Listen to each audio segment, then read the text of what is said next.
Bonjour à tous, c'est Blanche de la chaîne Blanche Booking et j'espère que vous allez bien. Alors premièrement, je suis absolument désolée si j'ai une voix un peu différente de l'habitude. Je me suis fait enlever hier une dent de sagesse et donc je ressens encore les effets aujourd'hui. Ça fait un peu mal mais je voulais absolument vous faire une vidéo. Et en plus on m'a demandé cette vidéo en commentaire puisqu'il y a une personne qui m'a demandé comment et pourquoi est-ce que j'annotais mes livres. Du coup dans cette vidéo je vais vous expliquer comment et pourquoi j'annote mes livres. Donc je vais vous présenter différents types de livres que j'ai annotés et surtout mes différentes annotations, mes différents post-it et à quoi ça sert. Mais avant de commencer, je tenais juste à vous remercier parce qu'en ce moment ma chaîne prend bien. Voilà, j'ai beaucoup de nouveaux abonnés sur une courte période et du coup je suis assez contente. Ça veut dire qu'on se rapproche de la barre des 100 abonnés, donc si vous voulez vous faire partie de cette chaîne, n'hésitez pas à vous abonner, ça me ferait super plaisir. Et en tout cas merci et bienvenue aux nouvelles personnes. Et en plus quand vous mettez des commentaires, moi j'aime vraiment énormément parce que je réponds à absolument tous. J'aime vraiment beaucoup vous parler. Et d'ailleurs c'est pour ça que j'ai décidé de faire cette vidéo aujourd'hui parce que je voulais répondre plus précisément à un commentaire qui me demandait du coup comment j'annotais, enfin surtout pourquoi j'annotais, mais moi je vais vous montrer comment j'annote aussi. Donc déjà, il faut savoir qu'il y a plusieurs moyens d'annoter un livre. Donc on peut écrire dedans, écrire sur des post-it et les glisser dans le livre. On peut par exemple surligner des phrases et on peut coller des post-it. Et moi, je fais tout ça. Au début, j'étais vraiment pas mal réticente à surligner dans mon livre et à écrire dedans parce que je me suis dit, si jamais je les revends, bah malheureusement ça part pas, on peut pas les enlever, même si par exemple j'ai des surligneurs qui s'effacent, et je les présenterai juste après parce que pour annoter les livres, je pense que c'est le meilleur, mais on peut pas les supprimer, enfin on peut pas enlever vite fait toutes les annotations et tout ce qu'on a fait. C'est pour ça que si jamais vous commencez à annoter vos livres, je vous conseillerais juste d'annoter ceux que vous ne comptez jamais vendre. Après, je me suis dit que moi, je vendais pas spécialement mes livres, je n'aime pas ça, sauf si un livre m'a pas du tout plu ou si par exemple je compte pas du tout le relire ou le conseiller à quelqu'un. Mais sinon, en général, je garde mes livres pour le souvenir, quoi. Si je vous prends par exemple ma pochette de livre qui a été faite pour ma gentille maman, pour ma lecture en cours, ça c'est toujours ce que j'emmène du coup. Bon alors cette pochette de livre elle est toute récente hein, donc je l'emmène pas en général, mais par contre ce qu'il y a dedans je l'emmène tout le temps parce qu'il y a une petite pochette à l'intérieur si vous voyez. Donc avec moi quand je lis j'emmène toujours une règle. Voilà, une règle, donc moi c'est une règle en bois un peu basique, mais c'est une règle pour bien souligner droit. Je dois être 100% honnête avec vous. En général, j'utilise pas tellement, j'utilise pas du tout la règle, donc voilà, mais j'utilise quand même de temps en temps comme marque-page. Mais c'est vrai que quand je suis dans le tram ou quoi, j'ai pas le temps d'utiliser la règle et tout, donc je surligne vite fait à la main, et ce qui fait que c'est vraiment pas droit. Je vais vous montrer après. J'ai deux surligneurs, donc c'est les frictions et c'est cette gamme là en fait. C'est les frictions qui s'effacent. Et en fait, je vous conseille pas pour le côté qui s'efface en mode si jamais vous faites une rayure ou quoi. Je vous conseille plutôt parce qu'ils sont assez doux et légers. Par exemple, les gros Stabilo Boss, je ne les utilise jamais dans mes livres parce qu'ils font des marques. Ils tachent les pages, donc ça je vous conseille pas. Par contre, ceux-là, ils laissent vraiment aucune trace, aucune marque. Et puis ça transperce pas la page d'à côté, peu importe si elle est fine ou pas. Donc c'est vraiment ceux-là que je vous recommande, ils sont vraiment pas très chers, il y en a plein, il y a plein de couleurs. Moi j'ai le violet qui est vraiment bien, c'est mon préféré parce qu'il ne se voit, enfin il se voit quoi, mais c'est pas agressif. Et le rose est un peu plus, mais je sais pas si c'est la même gamme exactement puisque c'est pas le même capuchon. Mais effectivement je vous les conseille réellement si vous souhaitez annoter et surligner vos livres. Je vous les conseille. Et du coup dans ma pochette on trouve également un stylo. Voilà, donc ça c'est un stylo noir Bic hyper basique. Mais donc voilà, j'ai toujours ça sur moi pour pouvoir annoter mes livres et je vous montrerai après avec les hauts de Hurlevent comment j'ai fait ça. Mais en général j'aime bien écrire mes réactions etc. Ça va pas des trucs très poussés. Et si jamais je prends aussi de temps en temps des vrais post-it, des gros post-it en carré et je les colle dans les livres quand j'ai plus de choses à dire sur ce dernier. Mais en général j'aime pas trop parce que après ça fait du volume dans le livre, donc je préfère l'écrire directement. Mais donc, pourquoi est-ce que je note mes livres? Il y a beaucoup de raisons. Premièrement, ça me permet de visualiser ma lecture. C'est-à-dire que dès que je regarde un livre, je sais exactement, grâce à mes post-it, ce que j'en ai pensé. Ça permet, par exemple, si je vous prends un exemple, hop, pour les hauts de Hurlevent, j'ai annoté en haut, cette fois-ci en haut des pages, et ça me permet, voilà, parce que comme j'ai un code couleur que je vous présenterai après, ça me permet de regarder en global ce qui se passe un peu dans ma lecture et comment j'ai été imprégnée. Parce que du coup, on peut aussi voir mon taux d'implication dans un livre en fonction du nombre de post-it. Plus cette post-it, plus j'ai été impliquée, et moins il y a de post-it, bah moins j'ai été appliquée. Ce qui fait que pour les hauts et relevants, vous voyez mon taux d'implication. Je vous fais rapidement un update sur ce livre qui est incroyable, mais alors vraiment une énorme pépite. Je vous fais rapidement, la prochaine vidéo ce sera ça, je vais la filmer d'affilée là, donc je peux vous garantir que vous allez la voir. Mais donc voilà, c'est pour visualiser mes lectures, c'est-à-dire si je regarde la tranche d'un roman, je sais exactement ce qu'il se passe. Par exemple, Sorcery of Thorn, que je vous présenterai juste après pour les post-it, comme c'est une lecture qui est assez récente, je vois à peu près l'implantation des post-it et je vois ce qui s'y passe dans le livre. J'aime beaucoup, ça me permet de voir justement qu'est-ce qui se passe dans le livre en global et à quel point j'ai été impliquée. Le deuxième point qui n'est pas des moindres, c'est pour vous le restituer en vidéo. C'est-à-dire que si jamais j'ai des passages à vous transmettre dans la vidéo, je sais exactement où ils se situent. Si jamais, justement en global, ça me permet de visualiser si j'ai plus ou moins aimé un livre et du coup je me rappelle exactement en fonction du code couleur, de ce qui s'y passe et du coup je sais qu'est-ce que j'ai à vous dire en fait pour mon update. Et ça c'est vraiment pratique, donc si vous faites des chroniques de livres, je vous conseille d'annoter vos romans parce que sinon je ne sais pas comment vous faites. C'est également pour une potentielle relecture, parce que si jamais je relis mon livre, j'aime bien savoir ce que j'ai pensé et quel moment j'ai préféré sur le moment, dans ma première lecture on va dire. Surtout, en général, quand on commence un livre, on peut annoter des choses et après on a seulement le dénouement final. Et donc quand on relit, c'est assez rigolo de savoir ce qu'on pensait avant de savoir ce dénouement final, vous voyez. Donc j'aime beaucoup l'idée d'annoter mes livres, vraiment c'est quelque chose de très important pour moi. Il reste encore 2 points à aborder, donc restez là. Aussi, quand j'annote un livre, je suis beaucoup plus impliquée dans le roman naturellement.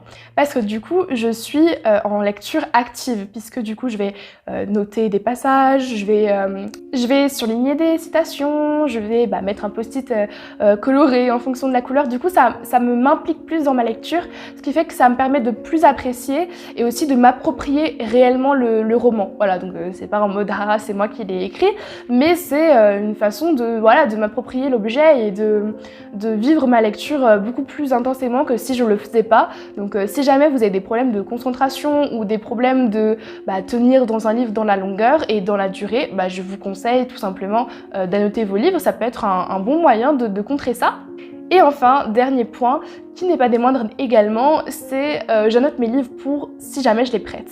Alors cette phrase n'est pas spécialement française, mais en gros, quand je prête un roman, ce qui n'arrive pas rarement en fait, je prête souvent des romans. Par exemple, j'avais prêté le Prince Cruel qui est juste ici, hop, et j'avais...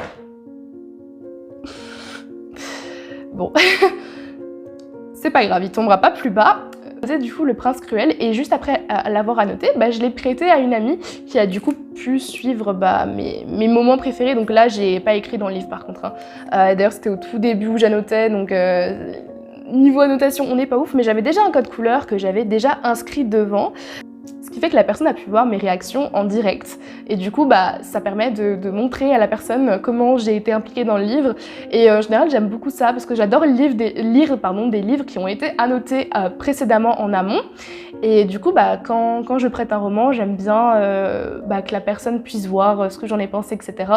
Surtout que c'est vachement fun en général. Et si vous avez suivi mon dernier book haul, que je vous mets juste en barre de description ou que vous pouvez voir sur ma chaîne, j'avais fait ce principe-là d'annotation avec une amie où j'avais acheté un livre pour elle et elle m'avait acheté un livre pour moi. Et ensuite, on la note et on se l'échange. Ça peut être vraiment un moment de partage et de convivialité. C'est super intéressant si on a des amis lecteurs ou des personnes à qui prêter des livres.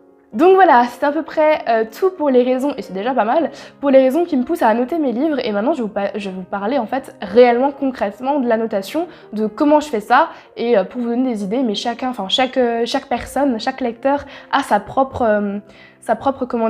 façon d'annoter. C'est-à-dire que là, je vous montre à peu près comment moi j'annote, mais ça va pas du tout être la même chose pour d'autres lecteurs. Et puis, si vous commencez à annoter, ça va être pas la même chose pour vous. D'ailleurs, si vous annotez, n'hésitez pas à me dire comment vous le faites et pourquoi vous le faites dans les commentaires. J'adorerais lire ça. Je vous parle de ma plus récente lecture. Et donc celle-là, il y a tout. c'est-à-dire il y a les gros post-it carrés, les petits post-it juste en haut, les annotations et écrire dans le livre. Là il y a tout parce que j'ai été hyper impliquée dans ma lecture et c'est un format poche que j'ai reçu gratuitement pour l'achat d'autres formats poche, donc j'allais jamais le vendre, ça c'est sûr et certain, donc je pouvais y aller. Alors déjà, pour mon annotation, si jamais vous lisez des classiques, etc., je vous conseille de faire exactement ça. C'est une sorte de... je sais plus exactement, arbre généalogique, voilà. C'est un arbre généalogique des personnages parce que sinon c'est trop compliqué à suivre. Pour les Hauts de Hurlevent, il y a beaucoup de personnages et surtout même il y a des noms qui sont exactement pareils. Donc je vous conseille réellement de faire un arbre généalogique. Moi j'ai trouvé celui-ci sur internet, je dois avouer. Et après, j'aurais quand même pu le faire moi-même, mais comme je savais pas directement les prochains personnages et tout, j'ai préféré le prendre sur internet. Mais donc voilà, vous pouvez faire un petit arbre généalogique que vous n'allez pas voir au niveau des couleurs. Et si jamais un jour mon code couleur est différent en fonction d'un livre, bon là il est pas différent, hein, vous le marquez juste hop, ici. Voilà, donc j'ai marqué mon livre avec les annotations et là je l'ai marqué histoire de si jamais un jour je le prête, parce que je pense que je vais le prêter à quelqu'un vu comment j'ai apprécié le roman, mais cette annotation que j'ai utilisée pour les Hauts de Hurlevent c'est la même que j'utilise absolument tout le temps. Mais des fois ça varie en fonction du livre. Pour vous montrer une page, ici il y a un post-it que j'ai annoté, donc les post-it orange, je vous en reparle après, mais c'est en fonction des personnages, voilà. Donc c'est les actions des personnages, etc. J'ai surligné dans le livre, j'ai utilisé ma règle, félicitez-moi, et j'ai écrit dedans, voilà, donc vous pouvez voir, j'ai écrit au stylo. Sinon, là c'est pareil, je sais pas si vous verrez exactement, mais j'ai surligné dans le livre, j'ai écrit dedans et j'ai surligné, et vous voyez au niveau du surlignage, enfin du surlignement, je sais pas exactement, je n'utilise pas ce mot au quotidien, ok, mais vous voyez c'est hyper discret. Alors pour le violet, parce que le rose est un peu plus mordant on va dire, mais c'est hyper discret, donc c'est vraiment une bonne méthode, hein. Et là je vous montre, on voit le rose qui est un peu plus mordant comme j'ai dit avant, mais qui ça va en fait, ça transperce pas du tout, hein. C'est pour ça que je vous les conseille ceux-là, hein, ça transperce pas du tout. Et surtout, vous voyez un petit post-it, voilà. Donc, vous voyez, c'est vraiment trop drôle. Ne lisez pas mon post-it si vous comptez lire les Hauts de Hurlevent, mais à ce moment-là, j'ai écrit ma fin que je voudrais pour justement finir le livre. C'est exactement ce qui se passe. Après, j'ai dit, à cet instant, j'adorerais que nanana. Et après, j'ai mis mais bon, j'en doute fort. Et finalement, c'est ce qui se passe. Donc, je suis hyper contente. Donc, voilà. Vous voyez, si j'avais pas annoté à ce moment-là, je me serais pas rendu compte que j'avais pensé ça à ce moment-là. Bref. Pourquoi je note en haut? Donc quand je mets des post-it en haut, ça concerne la page en entier. En général, quand c'est des formats poche, j'annote toujours en haut parce que la page est assez petite, les pages sont plus petites, donc il y a moins de choses écrites dedans. Par exemple, sur un format broché, j'ai le moment et j'ai la place surtout de les mettre exactement à l'endroit où ça se passe. Mais souvent, quand j'annote en haut, c'est soit que j'ai aimé toute la page et que j'ai quelque chose à dire sur toute la page, soit que du coup, le moment s'étend sur toute la page. C'est pour ça que là, vous avez que des post-it en haut, mais au niveau du code couleur, on est exactement sur la même chose. Donc pour moi, le rose, c'est l'amour, donc c'est tout ce qui est moment... en fait, ça peut être l'amour et l'amitié, hein. C'est tout ce qui est, voilà, un lien fort, etc. C'est... En fait, en gros, globalement, c'est les moments qui me touchent vis-à-vis d'un lien, voilà. Aussi, j'ai pas précisé, et j'ai oublié de préciser plus tôt, mais si jamais, moi, j'annote uniquement les passages qui me font envie et que j'ai envie de retenir. C'est-à-dire que c'est pas dès que je vais voir un moment où deux personnages s'embrassent par exemple, même si ça me touche, je vais la noter. Mais si ça me touche pas, je vais pas la noter même si c'est un moment d'amour, vous voyez. Ensuite, le orange, c'est tout ce qui concerne un personnage. Donc c'est par exemple son trait de caractère, son action ou sa vie en global. Ça concerne des personnages, voilà. Donc là, par exemple, dans ce livre, c'est pour Nelly et mon petit Arton, qui est mon personnage préféré. Mais voilà, pour le jaune, ça peut être des moments hyper drôles, donc des moments heureux, ou des citations. C'est très souvent des citations. Mais si c'est des citations, je le surligne également dans le livre. Pour le vert, c'est tout ce qui concerne l'univers, parce que je dis beaucoup d'imaginaire, donc ça va être tout ce qui est atmosphère, tout ce qui est univers, et là c'est tout ce qui est ambiance, famille, etc. Enfin c'est surtout pour l'arbre généalogique que j'ai annoté ça, mais donc en gros ça concerne le lore d'un livre. Et le bleu, c'est tous les moments tristes, tous les moments voilà, qui donnent envie de verser une larme.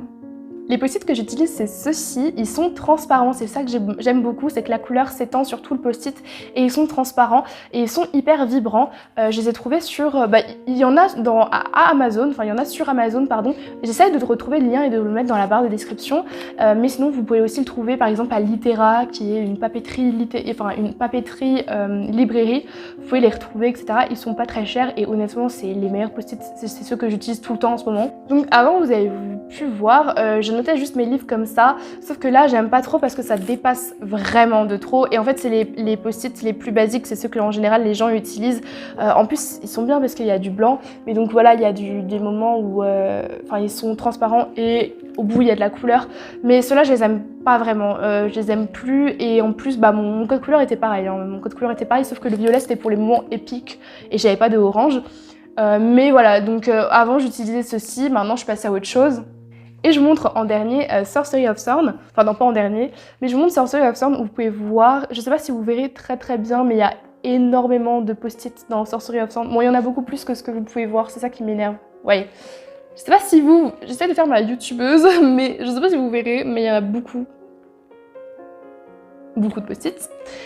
Et là voilà, les post-it sont mis à l'endroit exact où j'ai ressenti la chose. Donc voilà, vous voyez comme c'est en transparence, donc voilà, si je prends par exemple le jaune, je lis la phrase qui est attitrée et je sais exactement ce qui se passe quoi. Ça c'est vachement cool et voilà, ça me permet de... Des fois il y a 2 post-it sur une même page parce qu'il y a 2 moments qui m'intéressent, mais sur les formats brochés, je me lâche un peu au niveau des post-it parce que j'ai la place.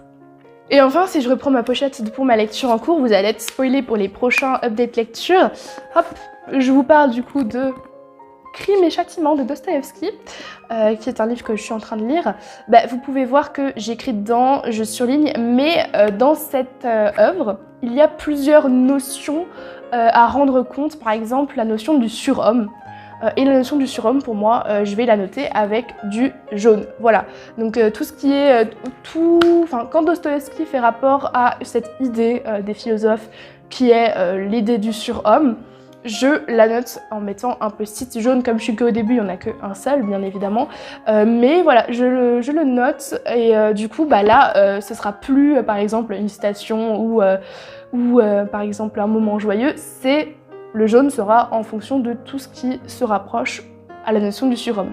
Et ça, je le mettrai du coup devant en annotation, quoi. Il me semble que j'ai déjà fait. Non, je l'ai pas déjà fait, mais il faut que je le fasse. Voilà, ça a été une vidéo assez longue sur les post-it, comment j'annote, pourquoi j'annotais. N'hésitez pas du coup, comme je vous ai dit précédemment, à me dire dans les commentaires si vous annotez vos romans et comment vous le faites. Et si jamais vous n'annotez pas, dites-moi pourquoi. Si ça ne vous intéresse pas, je sais qu'il y a beaucoup de gens qui n'aiment pas parce que ça abîme entre guillemets le livre, enfin disons que ça l'imprègne de vous quoi, donc c'est sûr que ça laisse des traces. Donc voilà, et si vous voulez me soutenir, n'hésitez pas à vous abonner pour voir les prochaines vidéos et également à activer la cloche pour ne pas les louper parce qu'en général, vous les voyez peut-être pas apparaître directement dans votre feed d'actualité. Vous savez, beaucoup de youtubeurs vous le répètent. Et à mettre un j'aime, ça me permet de savoir exactement si la vidéo vous a plu.